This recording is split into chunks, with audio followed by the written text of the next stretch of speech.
We are also in the midst of celebrating our annual season of covenant renewal.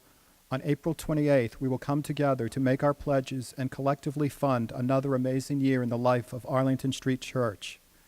This morning, Gaby and George Whitehouse are in the pulpit to lift up this year's covenant renewal theme, You Belong Here.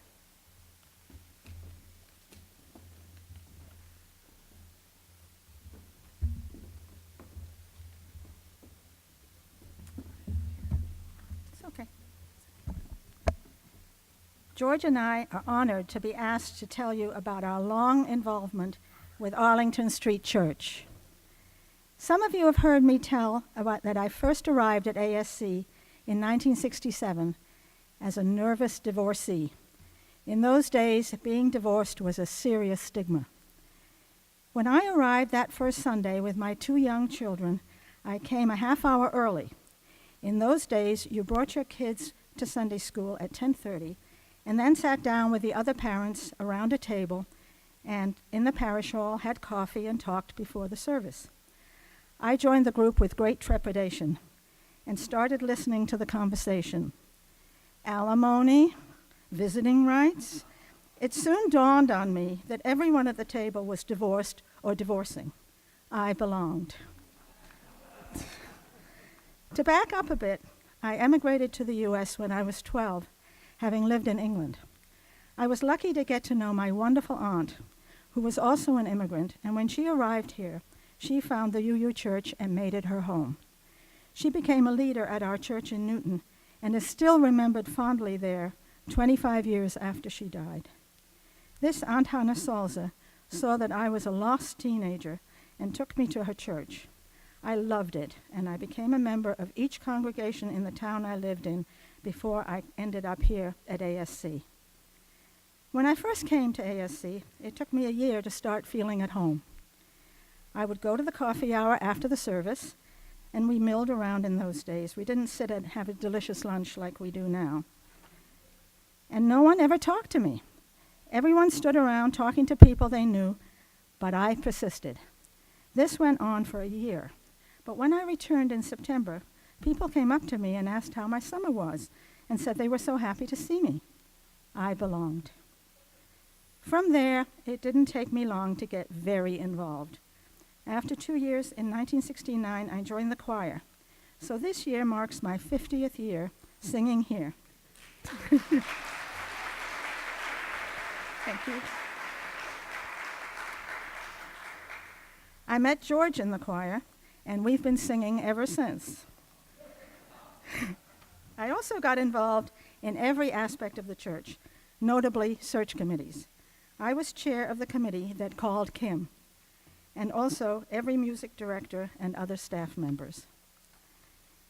In the early 70s, I was part of the Arlington Street Church Women's Caucus, our version of the #MeToo movement in those days. We were on the path to liberation, singing wonderful and sometimes very outrageous songs, many written and led by Carolyn McDade, who wrote Spirit of Life during that time. And we even produced 2 albums. I continue to be involved in many ways, and right now I'm particularly excited about our Tiffany Windows tours and serve as a greeter. And we're going to be open tomorrow for the marathon day. It's a soft opening, and we expect crowds to come in. It's really wonderful to open our beautiful sanctuary to visitors from near and far. So I'm so grateful to have found ASC when I did. It has been the anchor and inspiration of my life for more than 50 years. And now it's George's turn.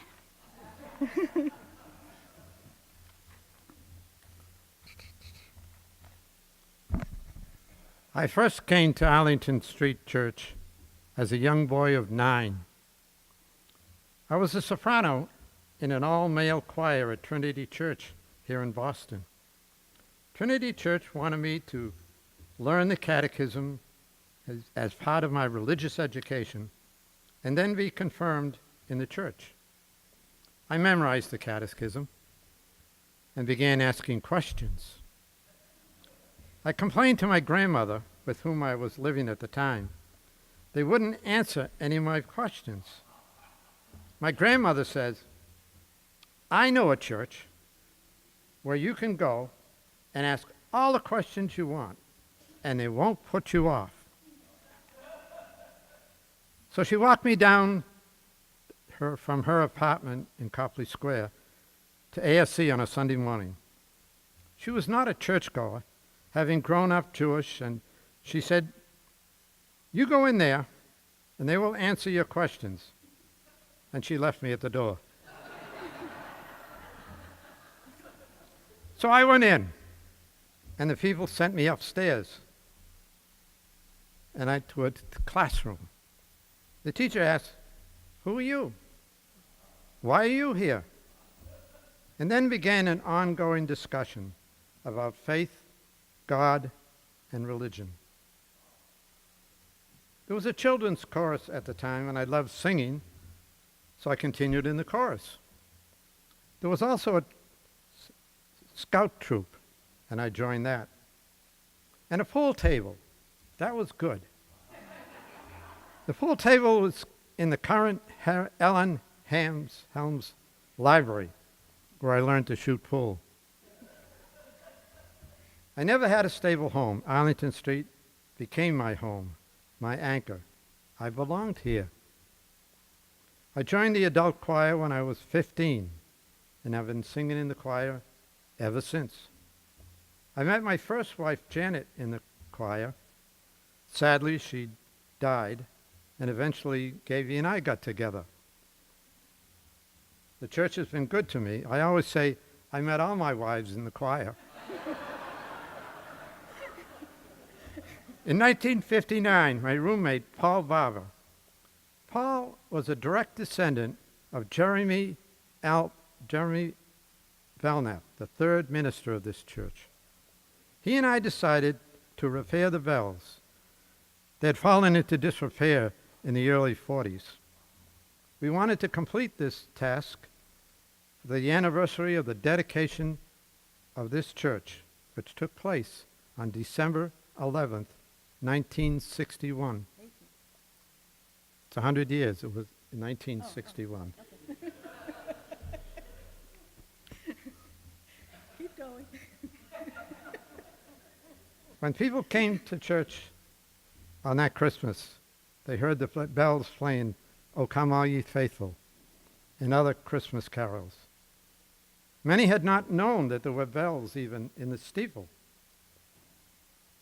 And now I've been playing them ever since with other fellow campanologists. Right now it's Doc Kinney. You heard Doc Kinney this morning. Ever since. I've been a community minister at large at Arlington Street Church since 1969. I echo Gavy's sentiment. I'm so grateful to have found ASC when I did. It has been my spiritual home for more than 70 years. And now comes the pitch. Right. And we have to have the pitch while we're up here. In 2 weeks, on Covenant Renewal Sunday, please join us in pledging generously to this place we love. You belong here, too.